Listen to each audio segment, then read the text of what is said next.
I found my own missing person poster.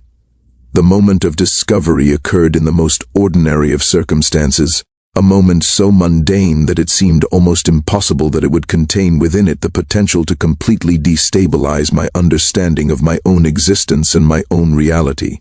I was walking through the downtown area of a city that I had lived in for approximately 3 years, moving through the familiar streets toward a coffee shop that I frequented several times a week. The weather was pleasant.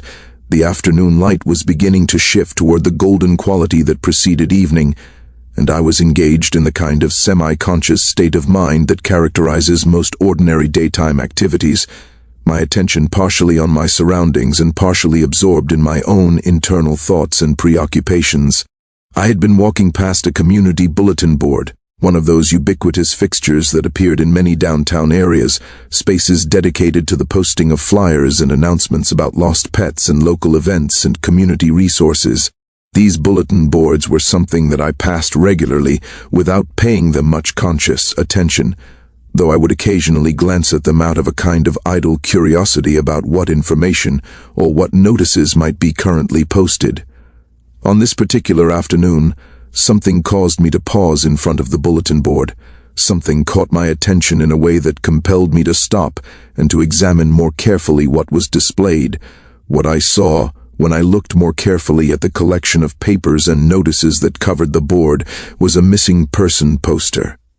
The poster was like many other missing person posters that I had seen over the years, displaying a photograph of a person along with basic information about the person's age and physical description and the date on which they had disappeared.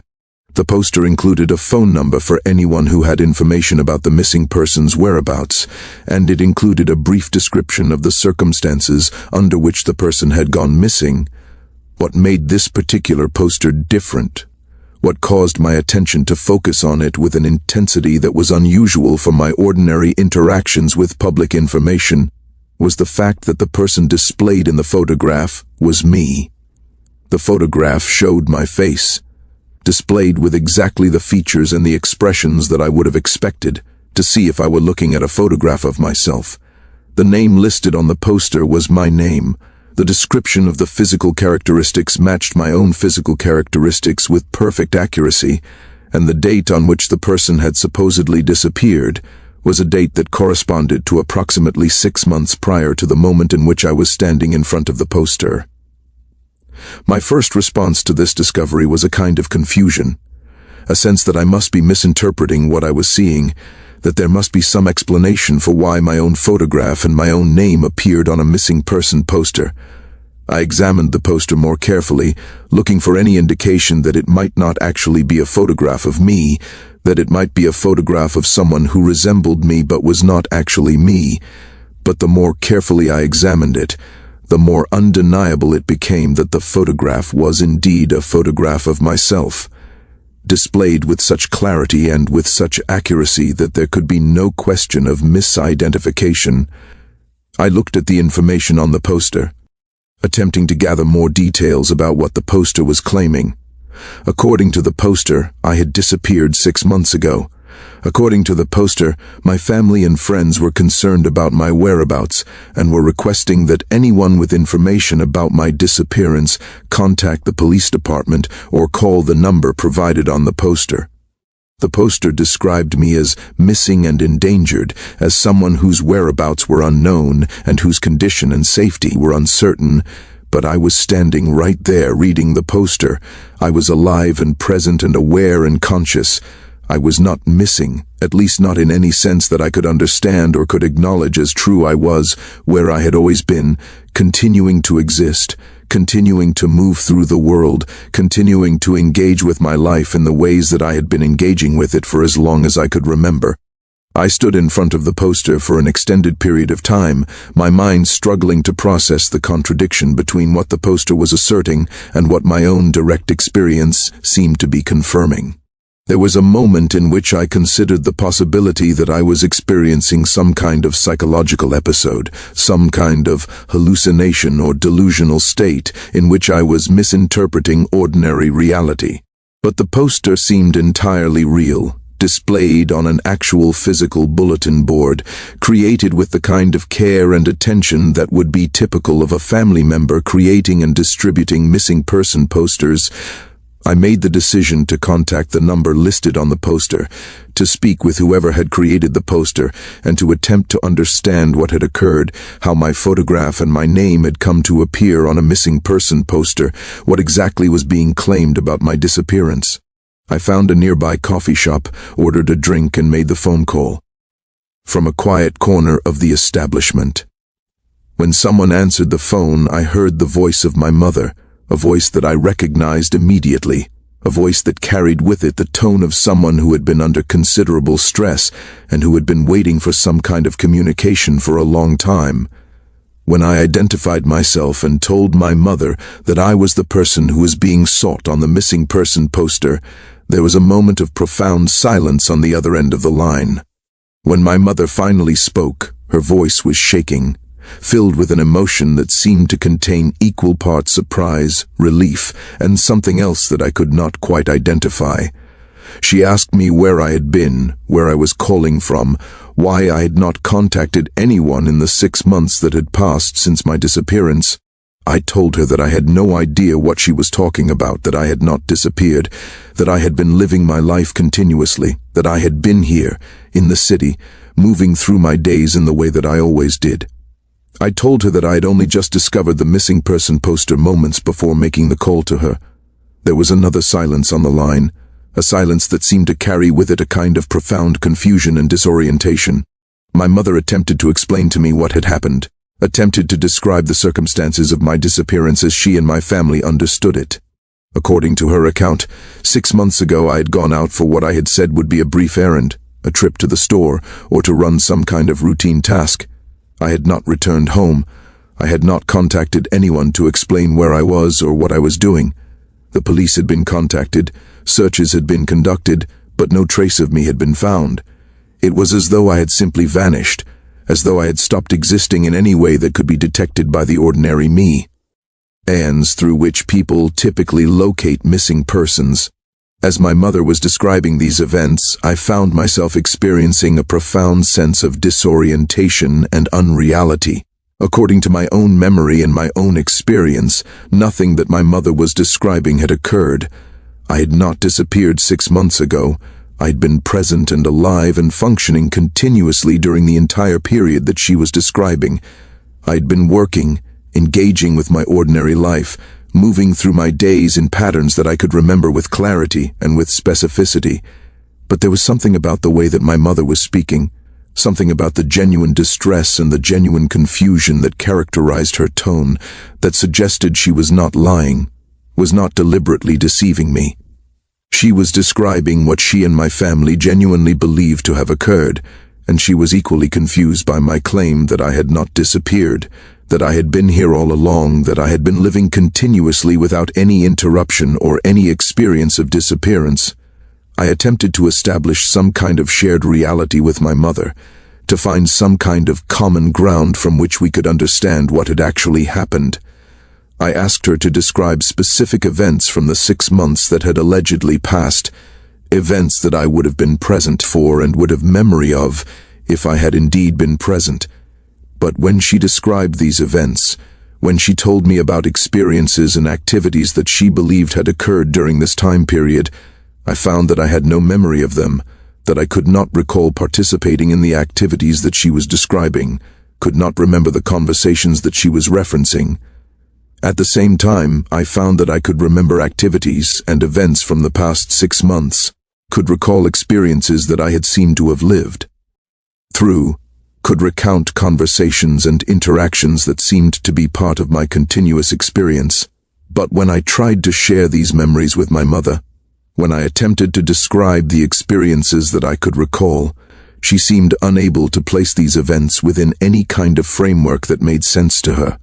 She seemed to have no memory of the activities that I was describing, no awareness of the things that I claimed to have experienced.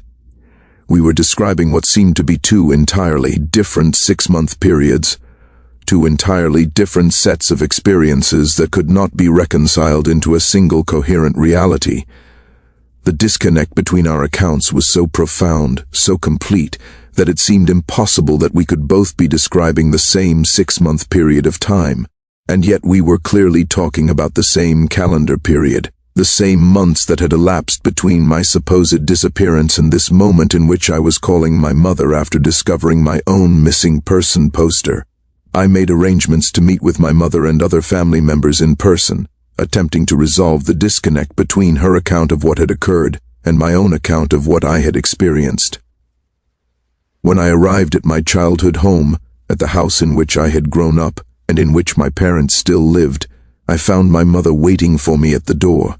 Her reaction to seeing me was one of intense emotion, an outpouring of relief and concern and confusion that was evident in her physical responses and in the way she embraced me when I entered the house. But as we attempted to have a conversation about what had occurred, as we attempted to establish some kind of shared understanding of the past 6 months, the disconnect between our accounts became even more apparent and even more disturbing. My mother described events from my disappearance, described the poll, ICE searches, and the missing person posters, and the fear and the uncertainty that had characterized the period of time during which I had been gone. She described the emotional impact that my disappearance had had on the family, the way that my absence had affected each family member, the way that everyone had been hoping and praying for my safe return. But when I attempted to share my own experiences from the past 6 months, when I described the activities that I had been engaged in, the people I had been interacting with, the places I had been, none of it seemed to align with what my mother was describing. According to my memory, I had been living in the city, continuing with my job, maintaining my relationships, moving through my life in ways that were largely continuous with the patterns that I had established before the 6-month period in question.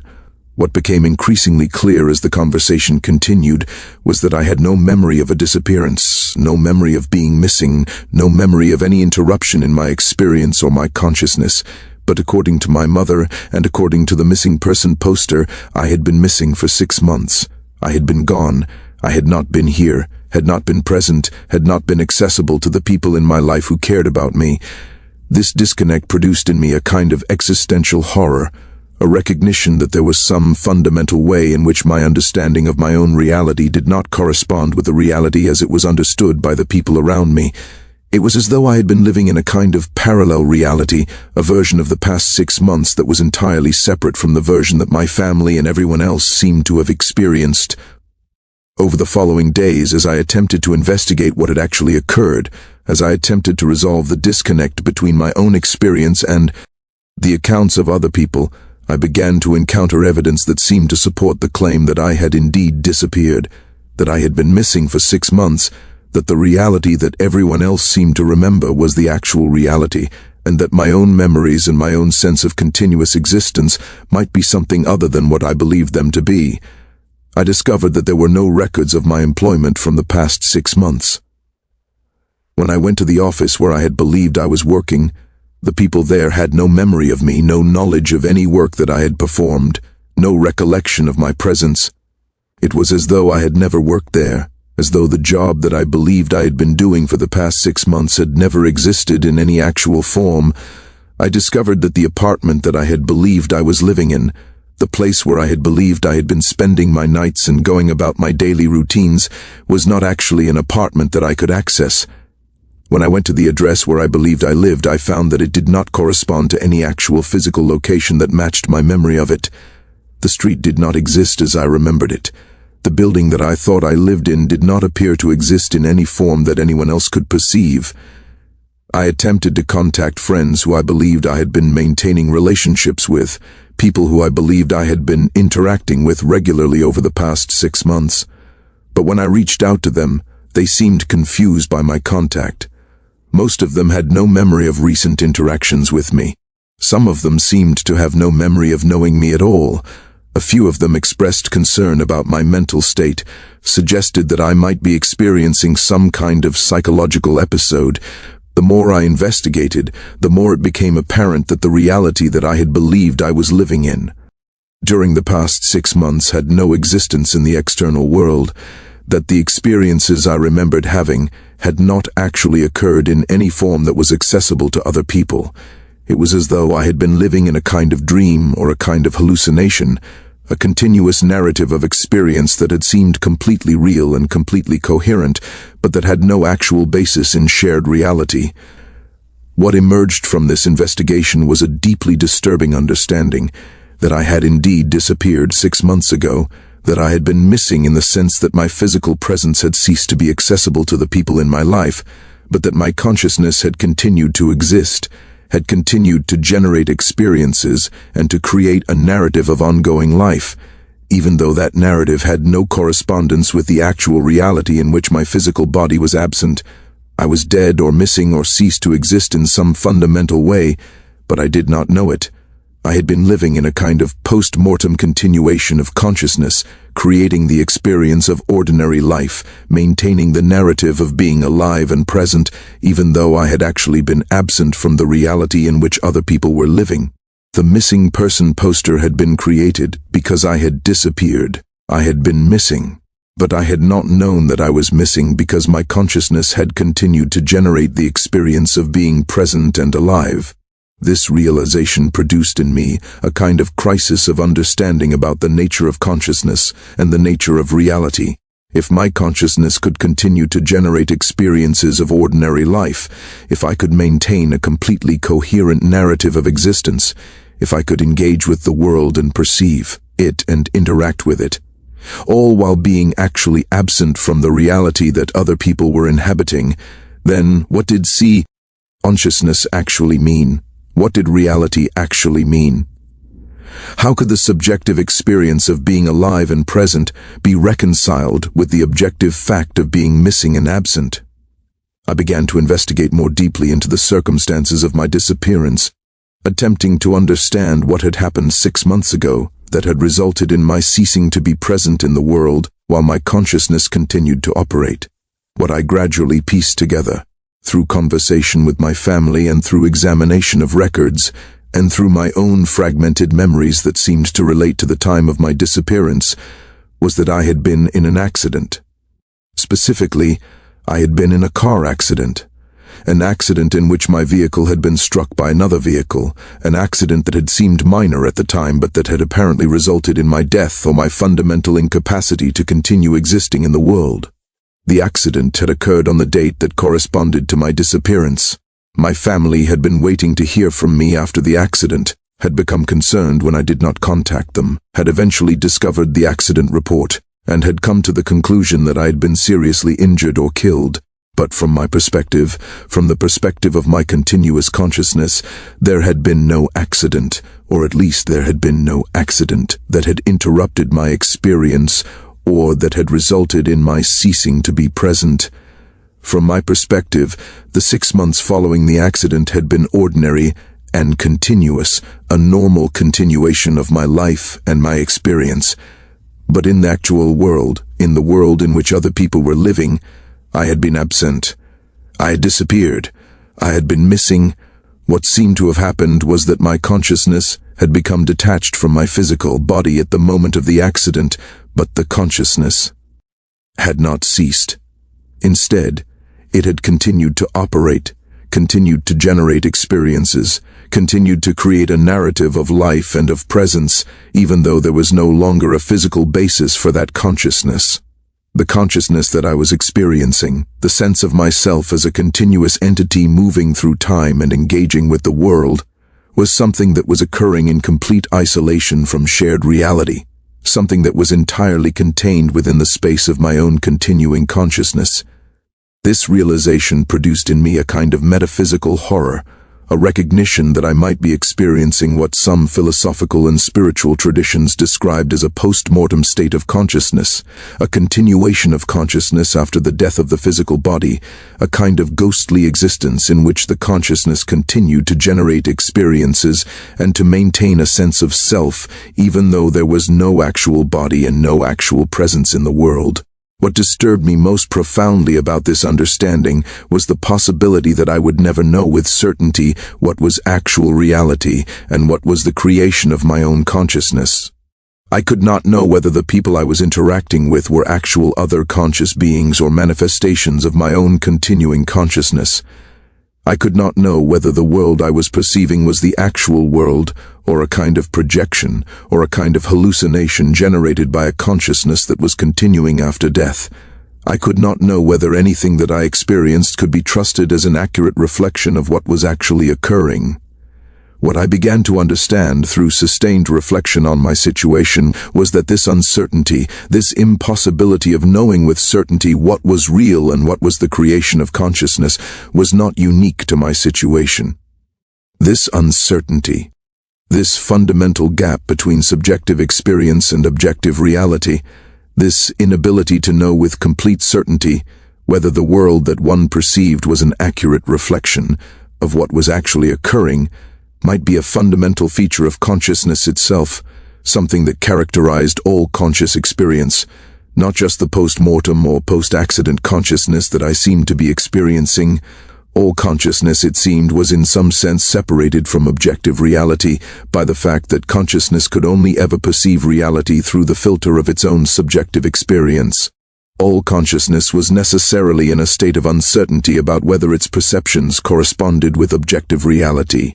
All consciousness was necessarily isolated within its own subjectivity, able to infer the existence of other consciousnesses but never able to directly verify their actual existence. In this sense, I realized I was not experiencing something fundamentally different from what all conscious beings were experiencing. I was simply experiencing more acutely the separation between subjective consciousness and objective reality, the gap between the world as I perceived it and the world as it actually was, the isolation of consciousness within itself that seemed to be a fundamental feature of being conscious at all. But the difference between my situation and the situation of most conscious beings was that most conscious beings had a physical body that was present in the world, a body that continued to interact with other physical bodies and with the physical world, creating at least the possibility of feedback and verification, at least the possibility of knowing with some degree of certainty that one's perceptions were not entirely divorced from objective reality. My body apparently was no longer present in the world. I was existing only as consciousness that was isolated and separated from any kind of physical verification or physical feedback. What I came to understand through this realization was that I had been missing not just in the sense that my physical presence had been absent from the world, but in a more fundamental sense. I was missing from the world in the sense that I was no longer actually present in reality at all. What I was experiencing was not actual life in the world, but was instead a kind of echo or a kind of continuation of the experience of life, an experience that was being generated entirely by consciousness without any actual basis in the physical world.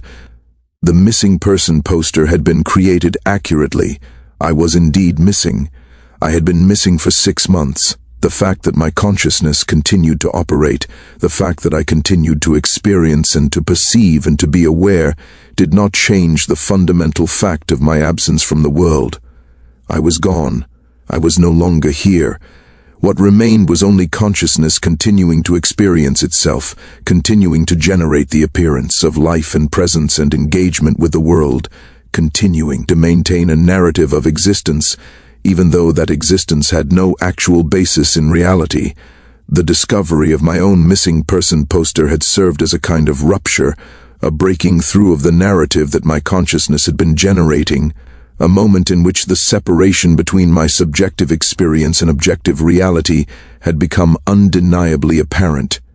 The poster had been a communication from the world that I had disappeared, that I was no longer present, that my absence was real and recognized and was being actively sought, and through receiving that communication, through encountering the evidence of my own disappearance, I was forced to acknowledge a reality that I had been unable to perceive within my own consciousness, that I was not actually here, that I was not actually living, that the life that I was experiencing was not connected to actual reality.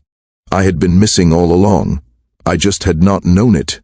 In the weeks and months following the discovery of my own missing person poster, I gradually came to accept the reality of my situation. I was dead or missing, or both. My consciousness continued, but it was not connected to physical reality. The experiences that I was having were real in the sense that they were genuine experiences of consciousness, but they were not connected to anything external, were not based on actual perception of an actual world.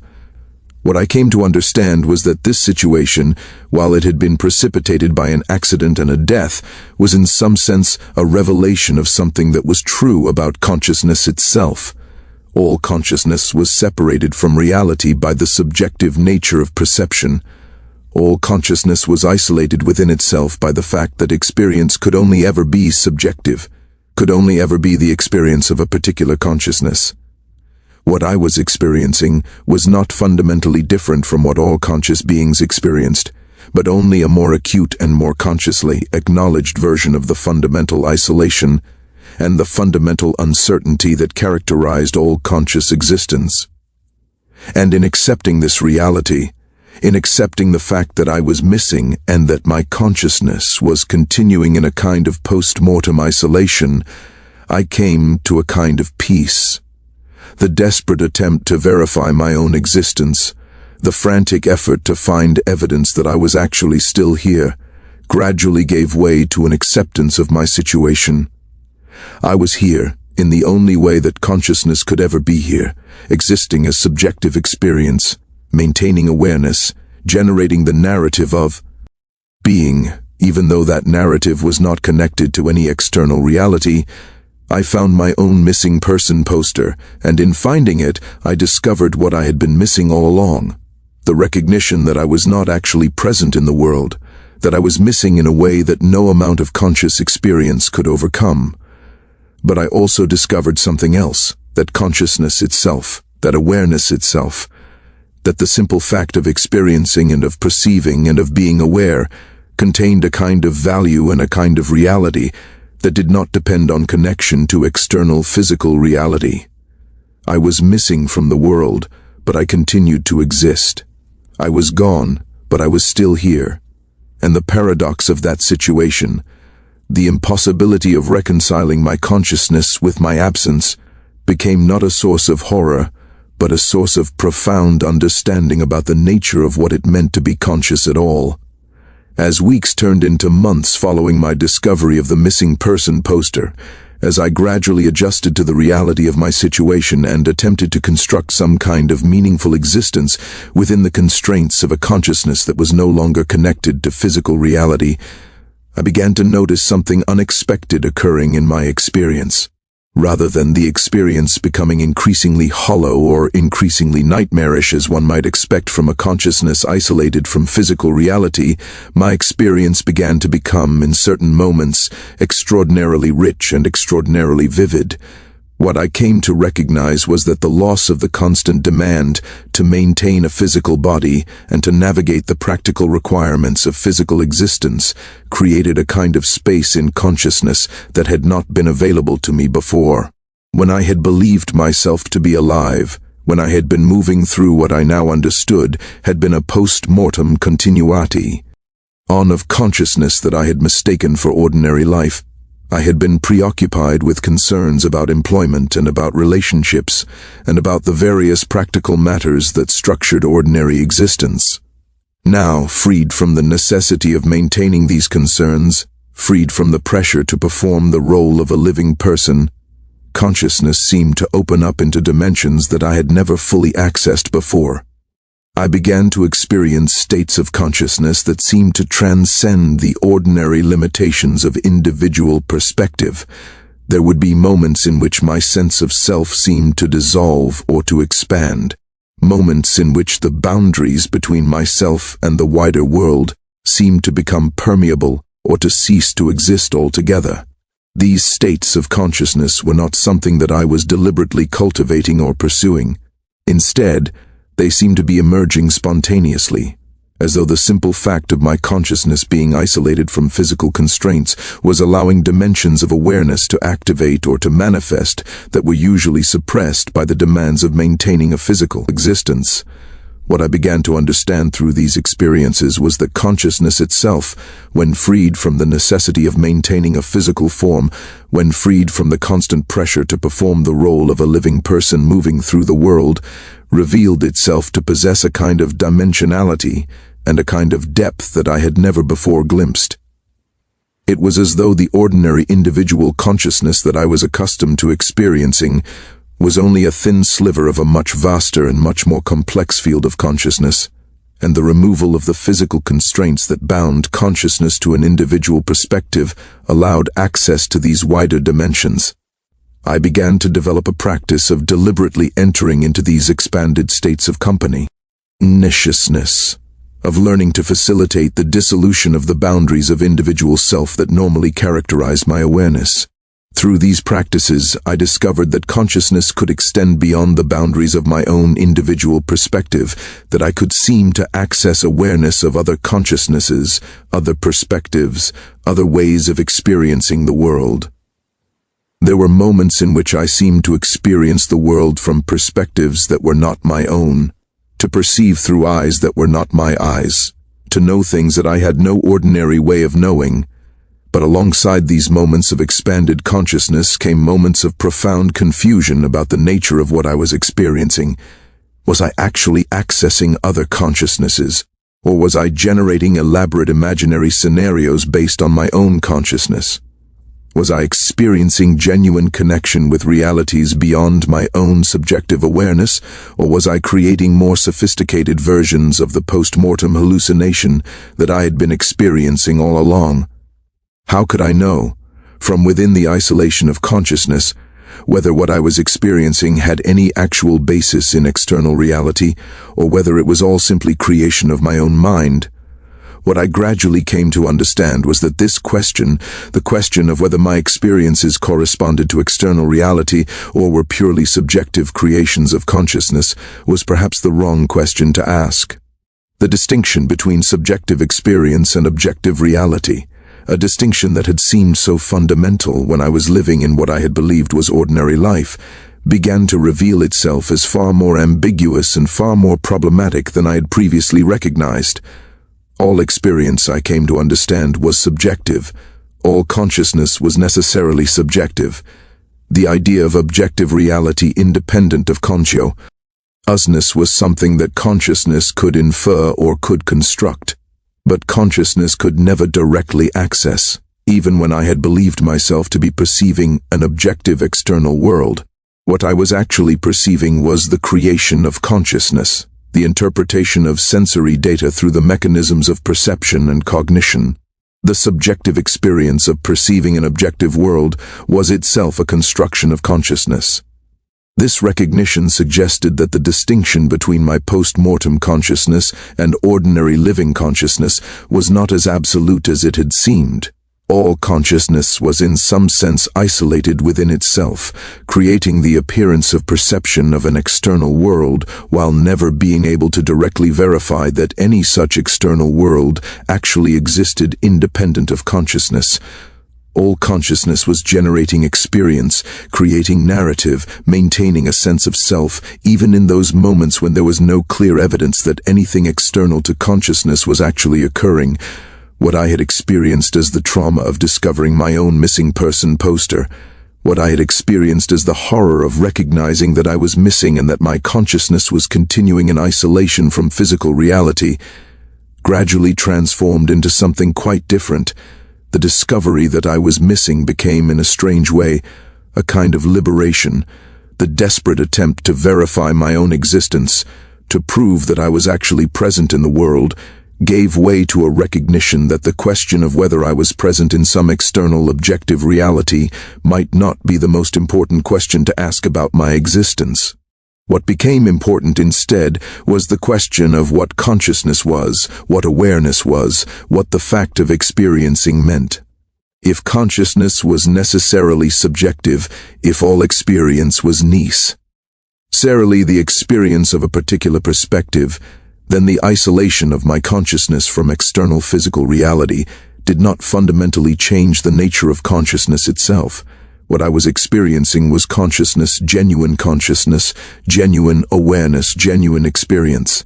Whether that experience was connected to a body and to physical reality seemed, in a strange way, to be a secondary matter. This understanding led me toward a kind of acceptance of my situation that surprised me. Rather than viewing my death and my continuation as consciousness separated from physical reality, as a kind of curse or a kind of tragedy, I began to understand it as a kind of opportunity, an opportunity to explore consciousness more deeply and more directly than would have been possible if I was still constrained by the demands of maintaining a physical form. I began to develop a kind of practice of what I might describe as consciousness exploration, a systematic attempt to understand the nature and the capacities of consciousness when it was freed from physical constraints. What I discovered through this practice was that consciousness, when adequately trained and adequately developed, possessed capacities that seemed almost incomprehensible from the perspective of ordinary waking consciousness. Consciousness could extend itself, could seem to access information that it had no ordinary way of accessing, could generate states of awareness that transcended the normal limitations of individual perspective. What became increasingly clear to me through this exploration was that there were levels or dimensions of consciousness that existed beyond the individual consciousness that I ordinarily identified as myself. There seemed to be a kind of collective consciousness, a dimension of awareness that transcended individual perspective and that could be accessed under certain company conditions. There seemed to be a kind of intelligence or a kind of intentionality operating at levels beyond individual consciousness, something that seemed to be orchestrating events and arranging circumstances in ways that suggested a kind of coherence and a kind of purpose that transcended the apparent randomness of individual existence. I began to recognize that the accident that had resulted in my death, the accident that had initiated the separation of my consciousness from physical reality, had not been random or accidental at all. The accident had occurred precisely at the moment when I was ready to undergo a transformation, precisely at the moment when my consciousness was prepared to be freed from the constraints of physical existence and to explore deeper dimensions of awareness. The accident had been, in a sense, orchestrated, arranged by forces that operated at levels beyond my individual consciousness, but that were nonetheless responsive to the development of my consciousness and the readiness of my consciousness for transformation. This recognition led me to a fundamental shift in how I understood my life and my death. What I had experienced as a tragedy, what I had experienced as a rupture and a violation, began to reveal itself as a kind of initiation, a kind of calling forth of consciousness into deeper dimensions of awareness and understanding. The missing person poster, which I had initially experienced as evidence of my loss and my absence, began to reveal itself as a kind of marker, a kind of sign that something significant had occurred, a kind of acknowledgement of the transition that had taken place. As I settled more deeply into the reality of my situation, as I became more comfortable with the nature of consciousness separated from physical reality, I began to notice that I was not actually entirely isolated. There were moments in which I seemed to sense the presence of other consciousnesses, other beings who seemed to exist in a similar state to my own, consciousnesses that had also become separated from physical reality, but that continued to exist as awareness and as experience. These other consciousnesses seemed to be engaged in their own processes of exploration and understanding, their own attempts to comprehend the nature of consciousness and its possibilities when freed from physical constraint. There was a kind of community that seemed to be forming, a gathering of consciousnesses that were all undergoing similar transformations, all attempting to understand what lay beyond the ordinary limitations of individual consciousness through contact with these other consciousnesses, through what seemed to be a kind of telepathic communication that transcended the need for words or language. I began to understand that what was happening to me was not unique or unusual. There seemed to be a continuous process occurring, a kind of graduation or a kind of initiation in which consciousnesses were being separated from physical reality and invited to explore deeper dimensions of awareness. The process seemed to be completely natural, seemed to be part of some kind of larger rhythm or pattern that governed the development of consciousness. What began to emerge from contact with these other consciousnesses was a recognition that the world of physical reality, the world of living persons with bodies and with presence in the material world, was itself a kind of school or a kind of training ground for consciousness. The physical world was the context in which consciousness developed and learned. The environment in which consciousness could encounter resistance and difficulty and challenge that forced it to develop new capacities and new understandings. Death, the separation of consciousness from physical reality, was no an ending but a kind of graduation, a movement into a new phase of consciousness development in which consciousness was freed from the constraints that had shaped its development in the physical world, but was opened to entirely new possibilities for exploration and understanding. This understanding began to transform my relationship to my family and to the people who had been part of my life before my disappearance. I began to recognize that my disappearance must have been part of a larger pattern, that there was a kind of purpose or a kind of intention operating through the circumstances of my death that was responsive to factors that transcended my individual perspective. My family's grief and their loss, their continuing search for me through the distribution of missing person posters, was not simply a tragedy, but was itself part of the pattern, part of the larger orchestration of events that seemed to be serving some kind of developmental purpose. What I began to understand was that my family and I were not separated in the fundamental way that it appeared from the perspective of ordinary consciousness. Yes, I was missing from their world. Yes, my physical presence had been removed from their reality, but at deeper levels of consciousness, levels that transcended the constraints of individual perspective and physical location, we remained connected. The love that they felt for me, the concern that they felt about my disappearance, the continuing search for evidence of my presence, all of this was a form of connection that transcended physical presence or physical absence.